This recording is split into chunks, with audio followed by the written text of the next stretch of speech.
대체할 수 없는 압도적 정통경제방송 박근혜의 데일리 힌트 시간입니다. 반갑습니다. 오늘은 9월 11일 수요일 방송입니다. 추석 연휴를 이제 한 이틀 정도 앞두고 있죠. 시장이 또 오늘 가는 듯 하다가 갑자기 오후장 들면서 무너지기 시작했습니다. 그 이유는 제가 조금 이따 설명을 드릴 거고요. 추류낭님, 박 부장님 안녕하세요. 손 흔들 주셔서 감사합니다. 자주 뵈시는 분인데 항상 들어오셔서 감사하고요. 그 외에도 뭐 새롭게 들어오신 분도 꽤 많으시네요. 지금 댓글창에 서보현님도 잘 부탁드립니다. 말씀 주시고, 열심히 하겠습니다. 뭐 말씀 주신 것들 잘 해서 열심히 여러분들 도움 될 수 있도록 준비를 잘 하겠습니다. 오늘은 원고량이 좀 많습니다. 그래서 상당히 조금은 빠르게 일단 장 이야기를 좀 해보겠습니다. 오늘 해리스 트레이드가 나타났죠. 그리고 장 막판에 이제 5장 되면서 왜 이렇게 갑자기 빠지기 시작했는지 뭐 실제 그런 부분들 이야기를 제가 다시 한번 말씀드리겠습니다. 최진웅님 반갑습니다. 바람일도 반갑습니다. 자, 시장 이야기 벌써 들어갈게요. 코스피는 1.4포인트 상승 출발 보였습니다. 출발 수준에는 2차 전지와 화장품 상승 출발한 가운데 리튬과 보톡스, 미용기기, 비만 치료제, 마이코플라즈마 폐렴과 엠폭스 코로나 진단키트주라든지 그다음에 보안, 의료 AI, 음원 음반, 통신, 유리기판과 전력설비, 조선주들이 강세 출발 보였습니다. 자, 미국의 주식시장은 트럼프 그리고 해리스 후보의 토론 이전 관망세 속에 혼조 마감을 했는데요. 금융과 에너지 하락하면서 업종별 차별화가 됐습니다. 특히 금융주가 최근에 급락하고 있고 에너지는 제가 어제 펀드 플로우에서 에너지 쪽의 자금이 엄청나게 빠져나가고 있다는 점 어제 방송 중에 제가 말씀드렸던 것 같고요. JP모건의 다이먼드 은행장이 인플레 둔화 신호에도 불구하고 1970년대식의 스태그플레이션 우려가 잔존한다고 이제 언급을 하면서 시장의 우려를 조금 키운 부분도 있습니다. 순이자 이익시장 전망이 지나치게 낙관적이다라고 언급까지도 했고요. 경기 둔화에 따른 수익 우려 속에 이에 대해서 금융주들이 속락하는 모습을 보이기도 했습니다. 국내 시장도 오늘 금융주가 별로 좋지 못했죠. 시장금리는 10년물 국채금리가 3.6%까지 빠졌고요. 달러 인덱스 유가 모두 하락했고 페드워치 기준으로 금리 인하 50bp 정도의 인하의 확률이 조금 올라가는 모습을 보이기도 했습니다. 자, 강보합 상승 출발한 코스피는 반도체와 자동차, 금융주 등의 대형주 외국인 순매도가 나타나면서 장중에 지수 낙폭이 확대됐는데 자, 그러면 갑자기 왜 한 10시 넘어가면서 시장이 급박하게 빠지기 시작했느냐 이 이야기를 많이 물어보시는데 한 두어 가지 정도 이슈가 있었습니다. 첫 번째는 말씀드린 대로 한국 시간 오전 10시 정도부터 미국의 대선 토론이 진행되면서 업종별 반응이 아주 극락하게 나타났죠. 그래서 코스닥 쪽이 좋았던 것은 신재생 쪽이 올라가면서 2차 전지까지 급등했기 때문에 코스닥이 상대적으로 좋았고 코스피는 그때부터 막 빠지기 시작했습니다. 물론 이제 삼성전자에 대한 매도도 일부 있었기 때문에 당연히 외국인들의 매도가 나오면서 좀 변동성을 키운 면도 있는데 그때부터 주가지수 선물이 갑자기 확 밀려버렸거든요. 그래서 첫 번째로는 미국 대선 토론과 관련된 업종별 차별화 약간 그런 부분들이 일부 반응이 있었다는 거고요. 자, 두 번째 이슈가 가장 중요한데 10시 이후에 갑자기 엔화 강세가 진행됐습니다.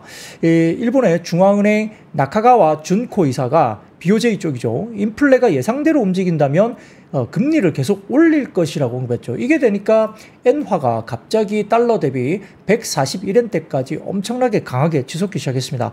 여기에 따라서 추가 금리 인상 언급이 나오면서 엔달러 환율이 141.7엔, 141엔 초반까지 거의 갔고요. 엔화가 강세였죠. 여기에 따라서 미국 선물이 빠지고 우리 증시도 계속적으로 하방적으로 밀어대는 그런 모습을 보였죠. BOJ 앞두고 엔캐리 트레이드 청산에 대한 우려도 역시 오늘 부각됐다. 이게 장중에 시장이 갑자기 밀리기 시작한 모습으로 볼 수 있습니다. 그렇게까지 갈지는 모르겠습니다. 일단 그런 언급이 나왔기 때문이죠. 그래서 오전 기준의 외국인들은 현물 5,700억, 선물은 4,500억 계약 넘는 순매도가 나왔고요. 추석 전에 수급 공백도 역시 반전을 주기에는 좀 시장의 반전을 주기에는 역부족이었다 볼 수 있습니다. 다만 특징적인 것은 오후 막판에 외국인들이 선물 매도를 확 줄여버린 겁니다. 막판에 싹 줄이면서 결국은 말아 올렸거든요. 그렇기 때문에 내일 국내 파생 만기일이긴 한데 포지션을 좀 막판에 선물 매도를 줄여버렸다. 굉장히 많이 줄였습니다. 오늘 막판에. 그렇기 때문에 약간의 밸류에이션 상황으로 봤을 때 장중에 코스피가 2,500이 깨지기도 했지만 상당히 복원력이 2,500 언더 부분에서는 복원력이 빠르게 튀어오른 부분도 분명히 보인다는 점에서 지금 하방이 그래도 크게 하방이 열려있는 건 아닌 것 같다는 생각을 할 수밖에 없습니다. 그래서 내일 만기일 어떻게 될지 좀 지켜봐야 될 것 같고요. 자, 외국인들은 8월 23일 이후에 9월 2일 제외하고는 연속 순매도 현물을 순매도하고 있습니다. 누적이 5조 8천억 정도 팔고 있고요. 지수 하방 압력을 부여하고 있고, 말씀드린 대로 코스피는 오늘 장중에 2,500포인트가 잠시 이탈되기도 했지만 강한 복원력을 장중에 확 나타내면서 다시 저가 대비로서는 한 20포인트 이상 뭐 튄 것 같아요. 그래서 그렇게 많이 빠지진 않았다, 이렇게 볼 수 있겠고요. 자, 그래서 뭐 전반적으로 봤을 때는 순매도 업종은 대형주, 제조업, 전기전자, 특히 삼성전자 쪽에 집중이 됐고 운수장비 순으로 매도가 나왔습니다. 그래서 반도체, 자동차 등의 대형주 순매도에서 지수 상방이 제한됐다 볼 수 있겠고, 역시 뭐 삼성전자 같은 경우가 반도체가 오늘 제일 수급이 안 좋았는데 메모리 보유 재고가 일부 증가했다는 이야기들, 그리고 출하량 감소가 일부 있을 수 있다 이야기도 좀 나왔고, 3분기 실적에 대한 우려가 좀 추가됐습니다. 오늘 한국투자증권에서 삼성전자 실적 관련된 포캐스트가 나왔는데 3분기 영업이익을 13조 원대 정도로 기존에 추정을 했지만 이번에 3분기가 실제 10조 원대 초반 정도로 조금은 부진할 수 있다. 기존 컨센 대비 좀 부진할 수 있다. 이런 리포트를 내면서 주가 부분에 대한 압력을 좀 줬는데요. 다만 현재 주가가 PBR 기준 1.1배까지 급락했기 때문에 더 빠지긴 좀 어렵다. 많이 빠지긴 좀 어렵다는 이야기를 했습니다. 그래서 목표 주가 하향 조정을 일부 했지만 PBR 밸류에이션 기준으로 봤을 때는 PBR 1.1배 거의 밴드 하단에 다 와 있다고 봤죠. 그래서 수급적으로 봤을 때는 여기서 아주 급락하기는 좀 어렵지 않느냐, 뭐 그런 생각을 좀 해봅니다. 근데 답답하긴 하죠. 외국인들이 프로그램을 계속 팔았으니까요. 자, 그래서 장중에 트럼프 해리스 토론에 대해서 시장은 해리스가 좀 우위에 있다라고 이번 대선 토론 관련된 평가는 해리스 쪽으로 좀 더 시장에서 손을 들어주는 것 같고요. 그래서 해리스 트레이드 관련된 배팅이 장중에 증가했다. 그래서 신재생 에너지 관련주들 트레이딩이 역시 재개되는 모습이 오늘 장중 특징이었다 볼 수 있습니다. 그래서 2차 전지주 가운데 뭐 대형주들이 반등을 강하게 줬고요. 코스피 대비 코스닥이 오히려 좀 낙폭이 컸기 때문에 또 강하게 반등이 나왔다 볼 수 있고, 뭐 에코프로 BM 등의 2차 전지 저가 매수에 유입됐고, 그 다음에 국내 미국이 국내 출시 기대감 속에 펩트론이 상승하면서 비만 치료제 역시 오늘도 강했고요. 2차 전지, 그 다음에 신재생, 풍력, 태양광 등등도 상당히 강한 모습을 보였습니다. 자, 근데 해리스 트레이드가 이게 뭐 해리스가 완전히 승기를 굳힌 것이냐. 저도 이제 라이브 방송 10시부터 계속 이제 실제 라이브 방송을 들었는데, 해리스 후보가 기존에 이 대선 토론에 굉장히 취약할 것이다. 트럼프가 말을 잘하니까 트럼프가 굉장히 강세로 우세할 것이다 봤지만 실제로 열어보니 그렇지 않더라고요.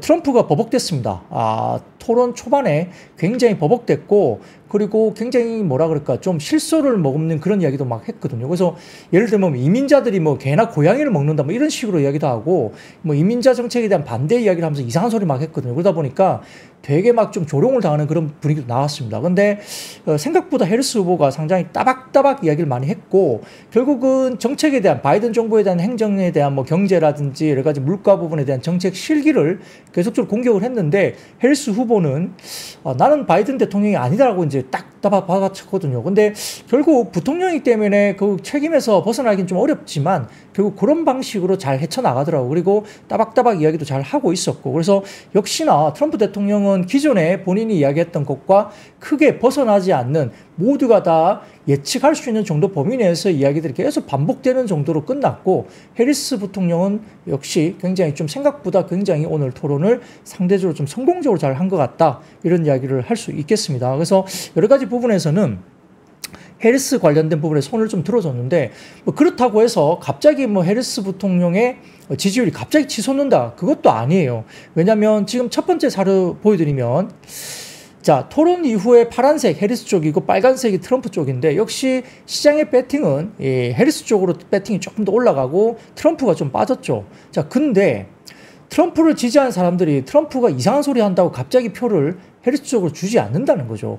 기본적으로 탄탄한 그게 있기 때문에 그렇게 돼도 박빙이란 거고, 실질적으로 누가 당선이 되든 51대 49 이렇게 박빙으로 거의 당선 여부가 해결될 것이다, 이렇게 보는 것 같습니다. 그래서 약간의 오늘 토론상에서 해리스 트레이드가 너무 강하게 나왔는데, 자, 연속성을 가질 수 있느냐 부분은 사실 잘 모르겠다는 거죠. 다만 오늘 토론이 생각보다 공격하는 부분들이 해리스 쪽에서 오히려 공격이 됐고, 트럼프는 방어하는데 급급했다, 이렇게 평가가 나왔기 때문에 해리스 트레이드가 굉장히 강하게 나왔지만, 자, 펀더멘탈이나 여러 가지 이슈가 봤을 때는 그렇게 아주 강하게 갈 수 있는, 연속적으로 계속적으로 치솟을 수 있는 배경이 있느냐, 전방 사람이 그런 거냐, 라고 봤을 때는 연속성에 대한 부분들은 조금은 경계를 하셔야 된다. 이 말씀을 다시 드리겠습니다.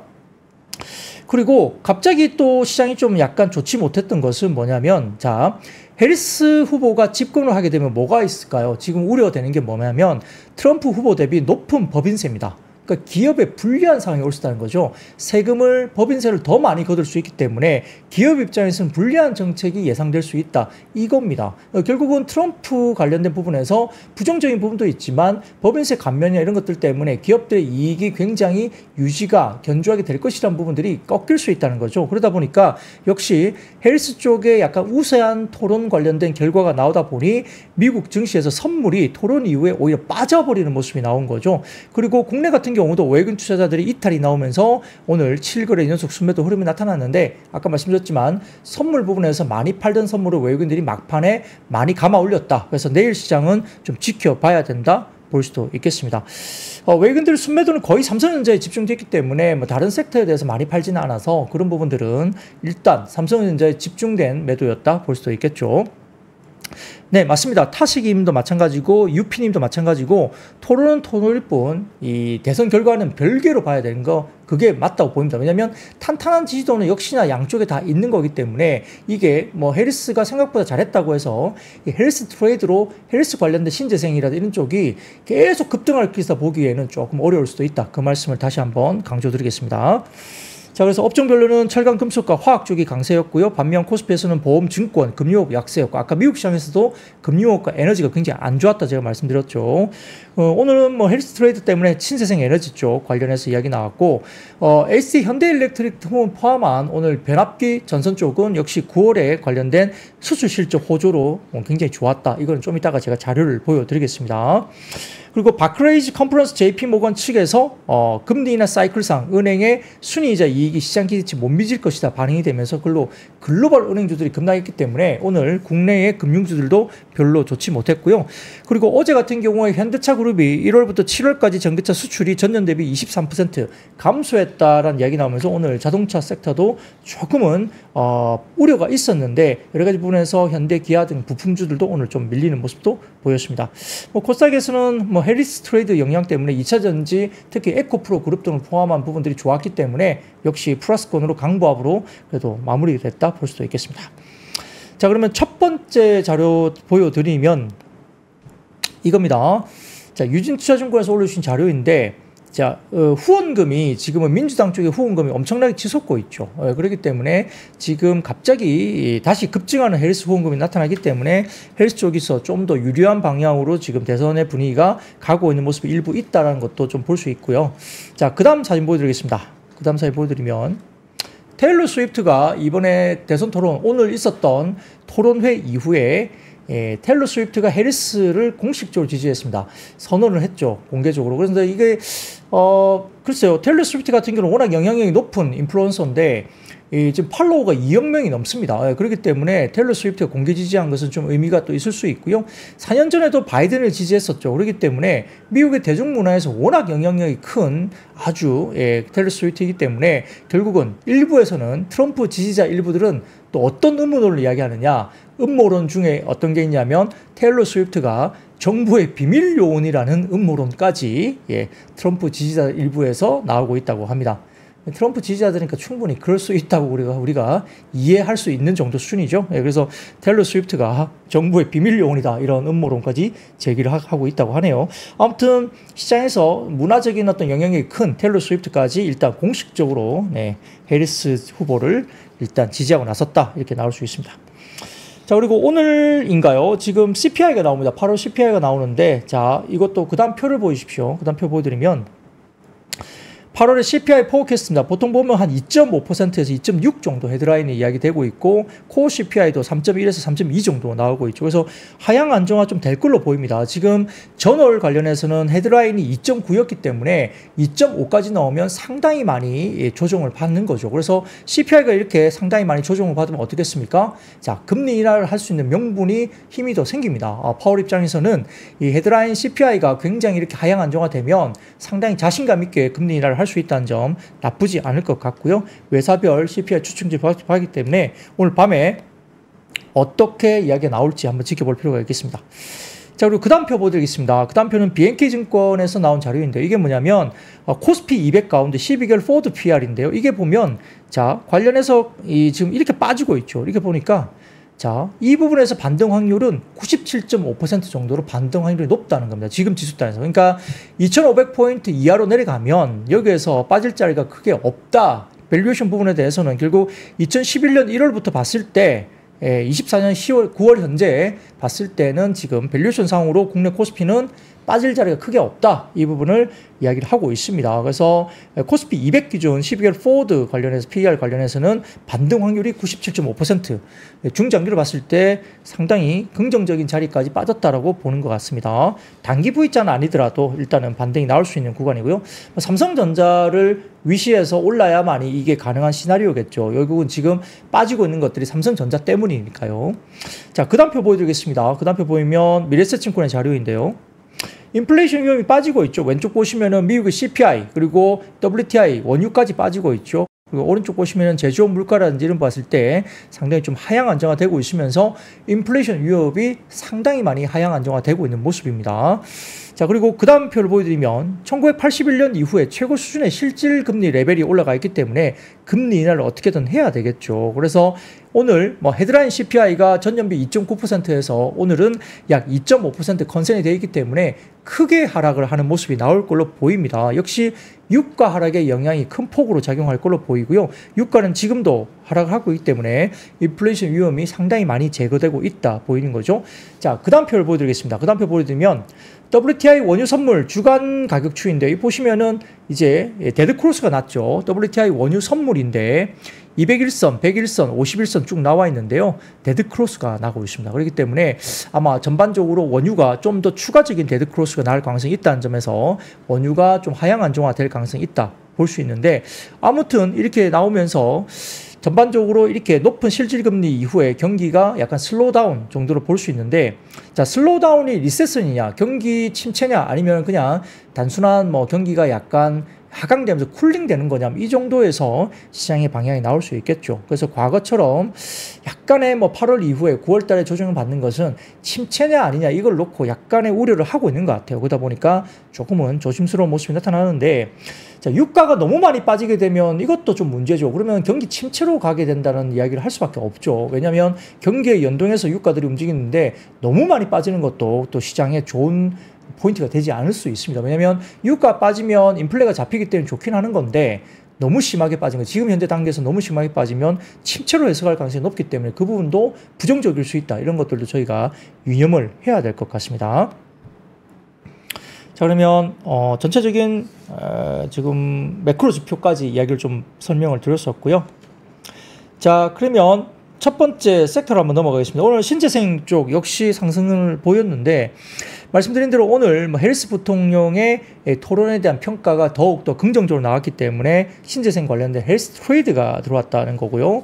역시 풍력, 태양광, 수소차 관련주, 그리고 2차 전지까지 주가들이 올라왔는데, 자, 전체적으로 봤을 때 두 후보 모두 마리화나 관련 합법화에 대한 긍정적인 입장을 가지고는 있었지만 선제적으로 반영이 됐다고 생각했는지 모르겠지만, 오늘은 마리화나 테마는 오히려 굉장히 장중에 급락을 나타내는 모습도 보였습니다. 그래서 이 부분도 역시 헬스 트레이드라고 해서 무조건 다 올라간 건 아니었다. 역시 오늘은 신재생 쪽 올라왔고요. 그 다음에 전체적으로 봤을 때는 오늘 남북 경협, 그 다음에 재건, 트럼프 후보의 재건 후보가 재건 관련된 이슈가 있기 때문에 우크라이나, 러시아 바로 내가 어떤 평화협정 할 수 있다, 이런 이야기 계속 해왔기 때문에 오히려 남북 경협이나 재건 관련전 쪽은 또 하락세를 나타내는 그런 모습까지 극명하게 보였다는 거고요. 역시나 비트코인 가격도 계속 빠지고 있잖아요. 비트코인. 그리고 어제 제가 자료 중에 이 크립토 관련된 쪽에서의 펀드 플로우가 역대급으로 빠지고 있다, 이거 이야기 드렸기 때문에 역시 약간의 헬스 쪽으로 시장에 배팅을 하는 거냐, 이렇게 볼 수 있는 그런 부분도 좀 있다고 볼 수 있겠죠.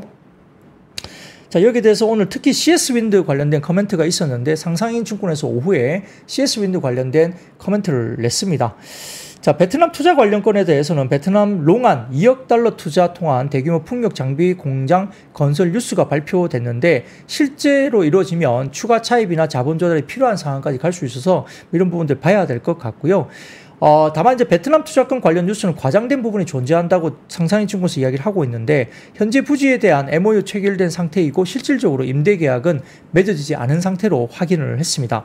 향후 조건에 맞추어서 계약이 이루어질 가능성은 존재하는데 다만 베트남의 해사 풍력 공장 5월부터 램프업 절차 돌입한 상황에서 급하게 추가 투자할 이유는 동사 입장에서는 크지 않은 상황으로 평가를 했고 향후 기사에서 언급된 투자가 이루어진 시점은 최소 3년 뒤로 판단한다. 약간 보수적인 부분을 취했고요.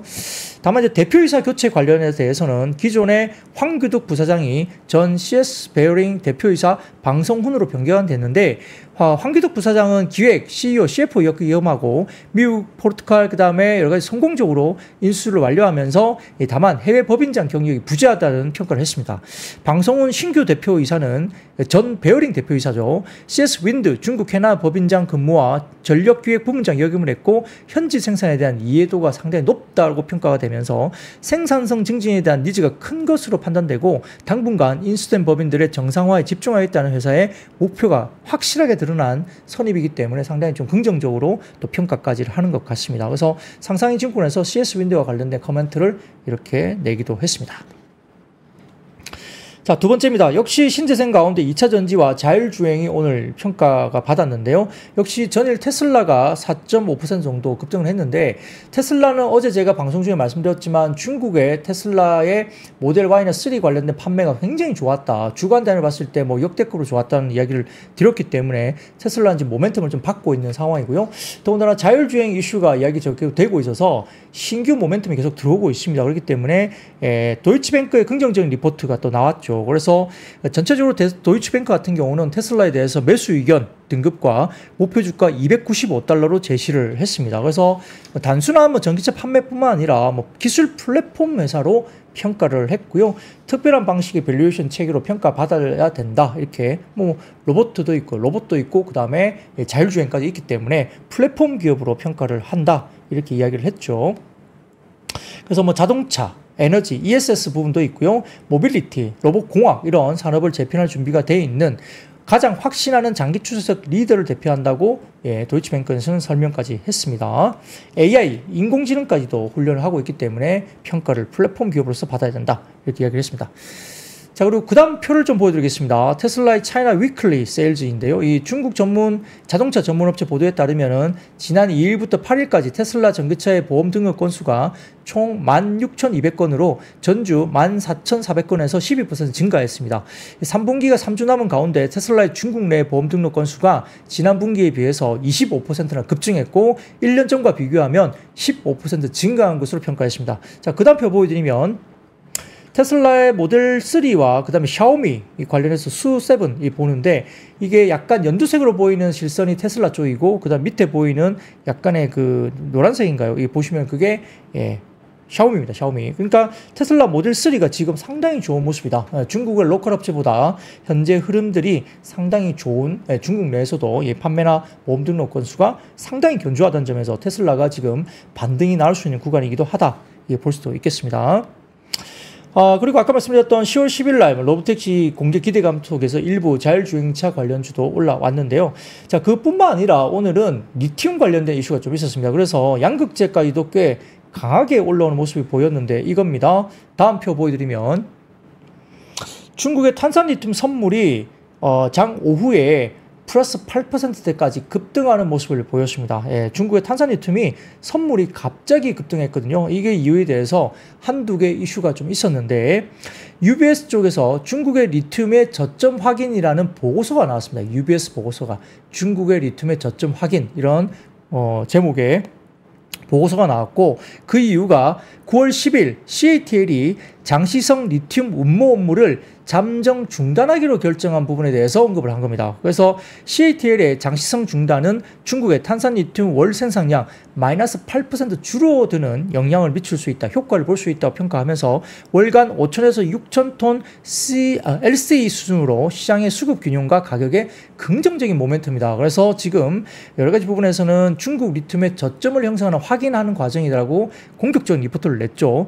연내 리튬 가격이 11%에서 23% 정도 상승 여력이 있다라고 평가를 했고요. 그래서 톤당 중국 시장으로 봤을 때 61,183위안 정도가 지지될 것이다 이렇게 평가를 한 것 같습니다.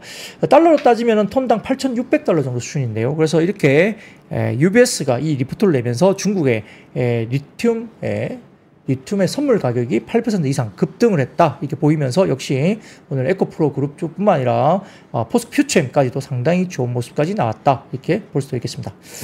자, 그 다음 KB증권 자료 보여드리면은 해리스 후보가 우위일 때 2차전지 흐름인데 역시 이 밑에 쪽에 보시면은 지금 지지율 격차, 그러니까 민주당과 공화당의 지지율 격차가 지금 검은색 실선으로 나타나는데 역시 미국 시장에서도 민주당이 공화당보다 이렇게 굉장히 격차를 벌이면서 스프레드가 벌어지면서 이렇게 올라가기 시작하면, 검은색 실선이 이렇게 올라가기 시작하면은 아래쪽에 보시면은 2차전지 테마 지수가 역시 같이 고개를 드는 모습을 같이 동행할 수 있다 이런 부분에서 지금 이렇게 민주당과 공화당의 미국 시장에서의 지지율 격차가 벌어지면서 민주당 쪽에 좀 더 유리한 국면에 접어 들어갈 때 2차전지 섹터가 고개를 든다 이렇게 KB증권에서는 평가까지 했고요. 자, 그리고 EU 쪽에서 지금 테슬라를 비롯한 주요 중국산 EV에 대한 추가 관세를 인하할 것으로 전망을 했습니다. 그러니까 기존의 관세율보다 그렇게 아주 과격하게 관세를 매기지 않을 걸로 이야기되는 거죠.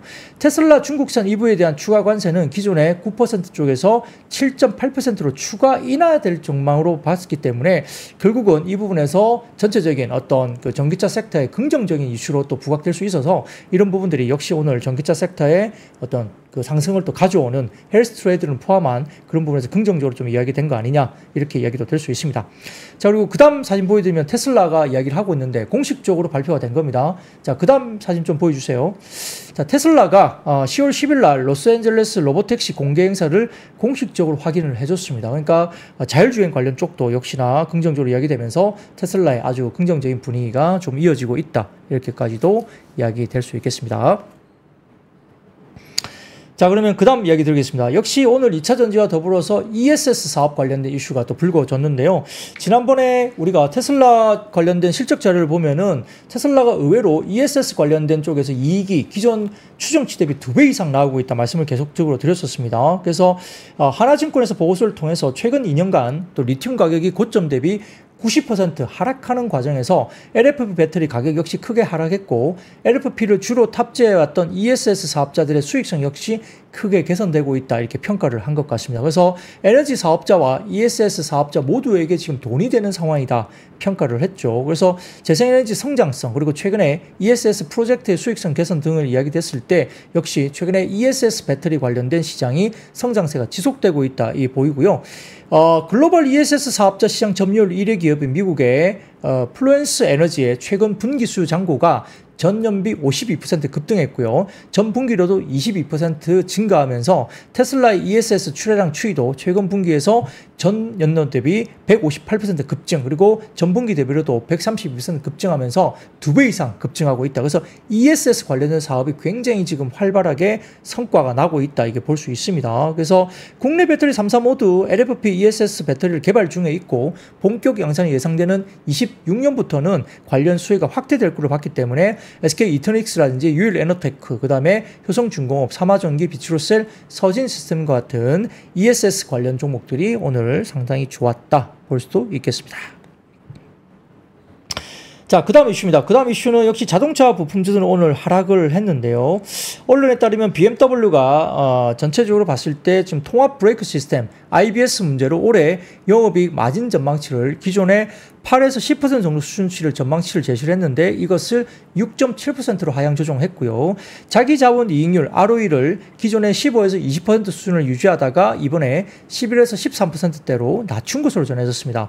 그래서 이렇게 갔을 때 BMW와 그 다음에 IBS 공급업체 컨티넨탈이 10% 넘게 폭락하는 모습을 보였죠. 그래서 중국에서의 수요 둔화와 리콜 등의 실적 둔화 경고 때문에 BMW가 폭락을 했고요.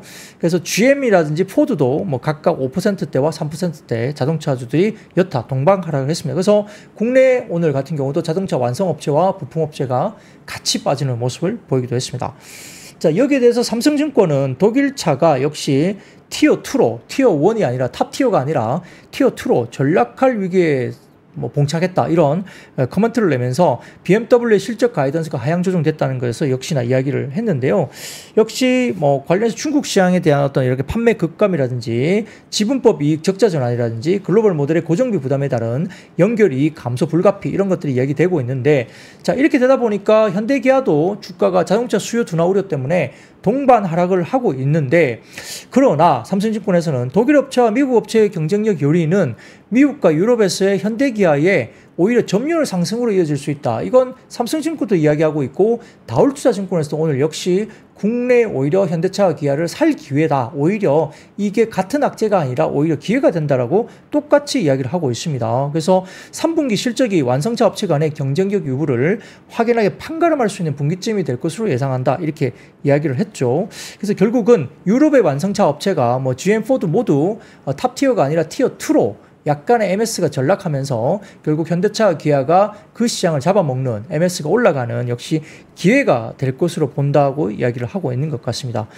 뭐 현대차 기아가 그렇게 될까요? 뭐 그렇게 되면 상당히 국내에서는 또 레벨을 한 번 더, 글쎄요, 워낙 밸류에이션이 싸기 때문에 여기서 주가가 올라도 별로 특별하게 뭐 시비 걸 사람은 없을 것 같아요. 워낙 너무 눌려있기 때문에 한번 이렇게 정말 우리가 반사이익을 가지고 여기에 대해서 차별화가 되는 포인트가 될지 3분기 실적을 한번 지켜볼 필요가 있겠습니다. 자, 그러면 그 다음 섹터입니다. 역시 일부 반도체 주식들이 오늘 뭐 역시 삼성전자는 별로 안 좋았죠. 근데 하이닉스는 플러스권으로 끝났고 일부 소부장 가운데 또 플러스권으로 상승세를 보이는 일부 종목들도 있었기 때문에, 그런데 역시 TSMC가 투자 확대를 하면서 수혜 기대감이 일부 있는 것 같고, 두 번째로는 9월 초순에 반도체 수출이 역시나 좀 견조하게 나오면서 일부 종목들은 상승하는 모습을 보였습니다. 역시 최근에 뭐 TSMC 쪽으로 뭐 수혜가 집중되면서 여기에 대한 공격적인 투자가 진행되고 있다고 하나증권에서는 또 보고서를 내기도 했는데요. AI 관련된 반도체 제조 관련해서는 역시나 꺾이지 않는 모습이 나오고 있다고 저희들도 보고 있습니다. 뭐 그렇기 때문에 역시 뭐 각국의 보조금 정책이라든지 TSMC의 기술 우위에 따른 차별화된 현금 흐름 기본 때문에 투자 기조가 역시 TSMC도 2029년까지 장기적으로 계속적으로 이어질 가능성이 높다라고 평가를 하고 있는 것 같아요. 여기에 대해서 관련해서는 역시 후공정 업체 오사트 관련된 벤더들도 패키징 관련된 수요 급증에 따른 역시 낙수 효과가 있을 것으로 본다라고 이야기를 했습니다. 그래서 국내 벤더들에 대한 긍정적인 이야기를 하나증권에서도 이야기를 했고요. 자, 그래서 그 다음 표를 보여드리면 SK증권의 자료인데, 역시 1일부터 10일까지 9월 달에 뭐 수출 관련된 이슈인데요. 나쁘지 않습니다. 그래서 아직까지도 견조하고요. 아까 말씀드린 대로 9월 1일부터 10일까지 수출액을 봤을 때 역시 수출액 기준으로 봐서는 반도체 수출이 38.8% 늘어난 34억 7,100만 달러 기록하면서 전체 수출의 18.7%를 역시 차지했습니다. 과거의 수출 증가율이 지난 4월부터 4개월 연속 50% 이상을 유지했는데, 뭐 지난달도 40% 가까이 늘어나면서 전체 수출을 이끌고 있고요. 역시 40% 정도 수준은 여전히 유지가 되고 있습니다. 근데 50%대 유지를 한 넉 달 정도 하다가 그것보다 약간 빠졌다는 이유로 주가들이 빠지기 시작했죠, 반도체가. 그래서 약간 아쉬운 부분이 분명히 있는데 성장세가 다시 한번 리바운딩이 될지 확인을 좀 해야 될 것 같고요. 뭐 여기다가 국내 산업통상자원부가 반도체 관련 기업과 기관 10곳이 반도체 첨단 패키징 산업 생태계 강화를 위한 MOU를 체결했다 밝히면서 역시 향후 7년간 2,744억을 정부에서 투입할 예정이다. 이렇게 이야기 나오면서 일단은 일부 소부장 이슈들이 조금 더 반등이 좀 나온 것들도 있다. 이렇게 볼 수 있겠습니다. 다만 이제 삼성전자 같은 경우는 증권사들의 잇따른 뭐 일부 목표주가 하향 조정이 좀 이루어지면서, 물론 하이닉스도 마찬가지로 하향 조정이 이루어지고 있죠. 다만 외국인 기관의 동반 매도세가 최근에 7거래일 연속 이게 나왔기 때문에 장중에 52주 신저가까지 기록을 했습니다. 근데 다만 삼성전자가 얼마나 더 빠질 것이냐 이게 바라본다면, 자 기술적인 분석에 대해서 우리가 접근을 좀 해본다면 삼성전자는 20주 이평선 이격이 코로나 때 빠질 것에 거의 유사한 수준까지 빠졌다 이거죠. 그래서 자 코로나 때하고 비교했을 때 지금 이게 삼성전자 나쁘냐 이게 본다면, 자 그렇지 않다고 봤을 때 아까 말씀드린 대로 20주 이평선 이격도가 코로나 시점하고 거의 비슷하게 빠져 있다면 이거는 과매도가 아니냐, 어쨌든 자리는 그렇다. 수급적인 이슈는 물론 종목을 더 뺄 수 있는 가능성도 물론 수급은 있을 수 있겠지만은 그럼에도 불구하고 절대 밸류를 본다면은 코로나 시점과 비슷한 수준까지 빠진 20주 이평선의 이격도를 보이고 있다. 그런 점에서는 좀 장기로 봤을 때 뭐 줍줍을 해서 좀 기다려 볼 만한 가격 수준 아니냐? 그 정도 밸류는 아니냐? 이런 생각을 해볼 수도 있겠습니다. 사람들이 다 무섭다 하죠. 또 무섭다고 할 때가 시간 좀 지나 보면 또 바닥일 수 있다는 점도 좀 봐야 되겠죠.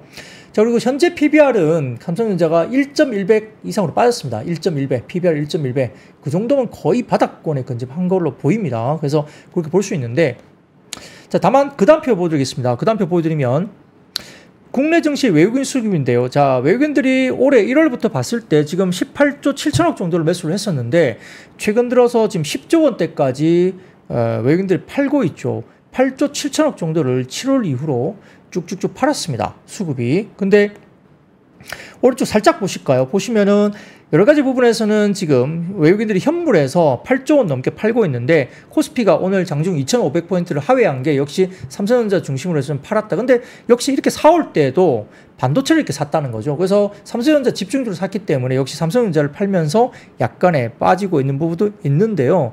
다만 최근에 8월 이후에 증시의 스타일 변화가 나타났다. 섹터로 변화가 나타났는데 결국 뭘 샀느냐 보시면은 반도체 제외한 순매수 상위 업종이 뭐냐? 이렇게 반도체를 팔면서 산 것은 자동차 4조 3천억, 그리고 상사자본재 2조 원대 중반, 그리고 기계, 은행, 조선, 건강관리, 보험 이렇게 샀다는 거죠. IT 하드웨어. 그래서 아까 말씀드린 대로 경기방어, 필수소비자 헬스케어를 샀고, 그다음에 금리나 수혜, 부동산, 금융, 유틸리티, 그다음에 안전자산, 금거, 채권, 엔화 쪽으로 강세를 보이면서 약간의 스타일 변화가 분명히 있었다라고 평가를 받습니다. 그래서 이런 것들도 같이 확인을 좀 해보시면서 봐야 되는데, 자, 그렇다고 해서 삼성전자가 만약에 시장에 적정 밸류까지 뭐 밸류가 너무 빠졌다, 과매도 국민을 하면 역시 반등의 키는 삼성전자가 가지고 있다라고 좀 보입니다. 그래서 역시 다시 리바운딩이 나왔을 때 만약 2,700포인트 정도까지 코스피가 반등을 준다고 보면 그 중심에는 역시 삼성전자가 땡겨가야 되지 않을까라는 생각을 다시 한번 해봅니다. 그래서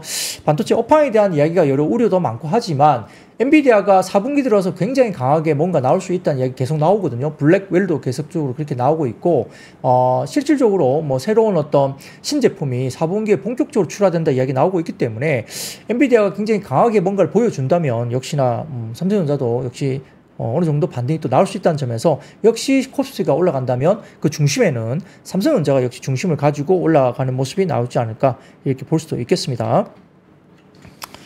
자, 그 다음 섹터입니다. 그 다음 섹터는 역시 전선과 전력 설비 등이 오늘 주가들이 올라왔는데요. 자, 한국전력이 GE와 초고압 직류 송전 사업 관련된 MOU를 맺었다 체결 소식이 이어왔고요. 미국의 초고압 전력망 건설 추진 소식이 이루어지면서 역시 오늘 전선과 전력 설비주들이 주가들이 꽤 크게 올라왔습니다. 이런 사업에 대한 이슈가 좀 있었던 점도 있고요. 자, 간단하게 그 다음 표 하나만 더 보여드릴게요. 그 다음 표 보여드리면 표를 보시면 대형 변압기, 이것 조금 확대가 가능합니까? 확대가. 예, 숫자 쪽으로 확대를 좀 가능해 주시면, 예, 잘 안 보이실 수도 있는데, 이게 뭐냐면은, 자, 대형 변압기 관련된 수출의 잠정 실적입니다. 이게 뭐냐면은, 9월 1일부터 10일까지의 잠정 실적인데요. 자, 대형 변압기의 수출 잠정 실적이 9월 1일부터 10일까지 약 7,188만 달러 정도까지 나왔습니다. 근데 8월 전체의 수출 실적이 5,465만 달러였기 때문에 지금 1일부터 10일까지 3분의 1만 지나간 현재 수준의 수출 실적이 아까 말씀드린 대로 7,188만 달러. 그러니까 아까 8월 전체가 5,465만 달러였으니까 자, 3분의 1 지나갔는데 작년이 아니죠. 전월 대비로서도 엄청나게 높은 숫자가 나왔죠. 그래서 엄청나게 서프라이즈한 수출 지표가 나왔기 때문에 이 부분이 나오면서 오늘 HD 현대일렉트릭이 급반등을 나오고 LS일렉, 그다음에 일진전기 등도 포함한 관련된 변압기와 전선주들이 급반등을 나타났다 이렇게 볼 수도 있겠죠. 재룡전기, 가온전선 등등 포함해서 제일일렉트릭 등도 좋았습니다. 그래서 이렇게 나왔고요. 그 외에도 오늘 화장품 관련된 수출 지표라든지 그다음에 홈케어 미용기기 관련된 수출 지표라든지 이런 쪽도 상당히 좋았기 때문에 역시나 APR이라든지 그다음에 오전장까지는 그래도 화장품 섹터까지 좀 좋았는데, 자, 오전장 이후에 화장품 섹터들은 오늘 음봉을 나타내면서 마이너스권을 좀 가는 종목들이 꽤 있었지만 화장품은 오늘까지 3일 연속 급반등이었습니다. 그렇기 때문에 오늘 3일차 급반등하면서 약간 위쪽에서 어느 정도 단기적인 차익 실현이 좀 화장품 나왔 좋았다. 이렇게 평가까지 할 수 있겠습니다. 그리고 7번째 섹터입니다. 7번째 섹터는 역시 미국의 생물보안법 통과 때문에 국내 바이오 소부장 수익이 되면 있었는데, 근데 이거는 어제까지 좀 좋았던 삼성 바이오로직스, 그 다음에 셀트리온, 그 다음에 리가켄 바이오 이런 종목들은 오늘 빠졌거든요. 특히 삼성 바이오로직스가 오늘은 빠졌습니다. 그렇기 때문에 생물보안법 그 하원 통과는 역시 어제까지 이제 뉴스가 나오고, 이제 기본적인 어떤 뉴스 플로우는 생명을 다했다. 그리고 상원에 대한 이슈는 그 뒤에 나오기 때문에 단기적으로 봐서는 이 관련된 생물보안법 통과 관련된 이슈는 다소 조금은 반영을 한 거 아니냐, 일반 이렇게 볼 수 있겠습니다. 자, 그럼에도 불구하고 오늘 프레스티지 바이오파마라든지 알테오젠 일부 좀 올라왔고요. 그린생명과학, 3일제약, 연진약품, 파미셀, 진원생명과학, 클리노믹스, 랩지노믹스, 오스코텍 이런 종목들도 일부 바이오 관련주가 상승을 보이기도 했는데요. 알테오젠 같은 경우는 지금 시가총액 코스닥 1, 2위를 다투고 있기 때문에 상당히 지금 알테오젠이 한 1,000억 정도의 시비 발행을 좀 고민 중에 있다는 기사가 나왔습니다. 그게 뭐냐면 시설 투자를 한다는 거거든요. 시설 투자한다는 것은 상당히 알테오젠 입장에서는 긍정적인 이슈가 될 수 있어요. 그래서 일부에서는 지금 알테오젠이 머크 사라지 이런 쪽과 관련해서 약간의 계약과 관련된 가능성이 좀 있지 않느냐 조심스러운 이야기가 나오면서 오히려 또 생물보안법의 수혜주로서 알테오젠이 거론될 수 있다. 조심스러운 분석도 시장에서 살짝 말씀하시는 분들이 계세요. 자, 그런 것들까지 이야기되면서 알테오젠이 오늘은 그래도 긍정적인 모습까지 보였다라고 볼 수도 있겠습니다. 다만 삼성바이오로직스는 오늘 빠졌습니다. 어제 뉴스 나오고 1차적으로는 조금은 반영을 했다. 차익 실현이 좀 나왔다. 이게 볼 수도 있겠죠. 셀트리온도 좀 올라가다가 오늘 좀 빠졌습니다. 그런 부분들도 참고를 해보시면 좋을 것 같습니다. 자, 그리고 8번째, 역시 오늘 위고비가 10월 중순에 국내 출시 기대감이 있어서 일부 비만 치료제들이 올라왔는데요. 이거는 이미 말씀을 많이 드렸었고 했기 때문에 펩트론, DXVX라든지 유한양의 데보랑 LS, D&D 파마텍, 인벤티지로 이런 비만 치료제 등이 오늘도 약간의 역시나 연속성 있게 주가들이 좀 움직임이 있었다라고도 볼 수 있겠고요. 자, 그 외에도 오늘 이야기 중에 게임입니다. 게임. 자, 사진 좀 보여주십시오. 그 다음 게임주 관련 사진 보여드리면, 자, 미래에셋증권의 보고서 표지입니다. 서브컬처의 시대, 사랑은 가슴이 시킨다. 이 미래에셋증권의 애널리스트는 제가 상당히 좋아하는 분인데, 네, 개인적으로 친한 건 아닙니다만 상당히 좋아합니다. 이분은 진심인 것 같아요. 예. 리포트 이 표지를 이렇게 표지를 만들었습니다. 네. 굉장히 진심이 느껴집니다. 서브컬처에 대해서. 그래서 이런 느낌이 확 와닿았고요. 자, K 서브컬처 게임의 약진에 대한 향후 성장 기대감 관련해서 이렇게 미래에셋증권의 애널리스트 분은 이렇게 진심을 담고 리포트를 만들었다. 볼 수 있겠습니다. 자, 그래서 보고서를 통해서 국내 게임 매출이 대부분이었던 페이지 2015년에서 17년까지는 글로벌 잠재력이 있음을 보여준 부분이 있었고요. 서브컬처의 본고장이자 최대 시장인 일본에서도 게임이 흥행하는 페이지 3 22년 이후에 넘어왔다고 언급을 하면서 블루 아카이브와 니케가 일본 내 최상위 서브컬처 IP로 올라왔기 때문에 최종적으로 견조한 성장을 이루어질 수 있겠다라고 평가를 했죠. 자, 페이지 4 같은 경우는 서브컬처 최대 시장으로 부상 중인 중국에 대한 공략으로 중국 게임사들이 강력한 경쟁자인 것은 맞지만 판호 획득을 염두에 두고 게임이 개발된다는 점에서 약점은 존재한다고 밝히긴 했습니다. 다만 획일화되지 되지 않은 세계관 구축이라든지 IP 이런 것들이 확인되면서 시장 공략을 노려볼 만하다 이야기를 했고요. 그런 부분에서 역시 서브컬처 관련 종목들 시프트업, 넥슨 게임즈 이런 넷마블 종목들이 움직임이 있었다 볼 수도 있겠습니다. 자, 그 외에도 피록디스 관련된 오늘 관련해서 글로벌 유리기판 소재업체 독일 쇼트와 TGV 장비 수주 계약 체결 소식 때문에 오늘 유리기판 관련주가 굉장히 좋았고요. 그거는 기사가 나와 있으니까 한번 평가를 찾아보시면 될 것 같습니다. 그래서 필옵틱스 이슈 때문에 오늘 유리기판주가 상당히 좋았고, 어제 같은 경우는 YC캠이 반도체 유리기판 적용 핵심 소재인 유리기판용 포토레시스트 양산을 개시한다 나오면서 YC캠도 상당히 주목을 받았죠. SKC 등등도 괜찮았고요. JNTC 이런 쪽도 굉장히 괜찮았습니다. 자, 그 외에 국제유가 폭락 영향 등의 정유와 LPG주가 하락을 했는데요. EIA가 유가 관련된 전망을 또 하향 조정했습니다. 최근에 경기 이슈 때문에 유가 하향 조정 관련해서 이야기 계속 나오고 있는데, 자, 그 다음 표를 보여드릴게요. 자, 표를 보시면은 왼쪽에 두 개는 업사이드 프라이스 리스크입니다. 왼쪽에 두 개가 좋아질 수 있는 거. 이란의 서프라이, 이란의 공급이 어느 정도 이제 좀 어려워지는 부분들, 이런 것들이라든지, 그 다음에 이란의 공급 관련된 부분에 대해서 여러 가지 오펙 관련해가지고 이렇게 여러 가지 부분들이 오히려 유가가 올라갈 수 있는 부분들이 두 가지 정도. 그러니까 이란 이슈가 있다는 건데, 오른쪽 보시면은 한 5개 정도가 다운사이드 프라이스 리스크라 해가지고 뭐 차이나의 디맨드 관련된 부분, 그러니까 중국의 수요라든지 이런 것들이 상당히 좋지 않다. 그리고 여러 가지 부분에서 뭐 미국의 이런 부분들 관련된 관세라든지 이런 부분들 여러 가지 부분에서 부정적인 이슈가 상당히 많다는 이야기를 계속적으로 하고 있는 리포트가 나와 있죠. 이런 것들 봐서는 그래도 골드만삭스 자료인데 역시나 유가에 대해서는 좀 보수적으로 본다, 이런 이야기들을 계속적으로 하고 있는 것 같습니다.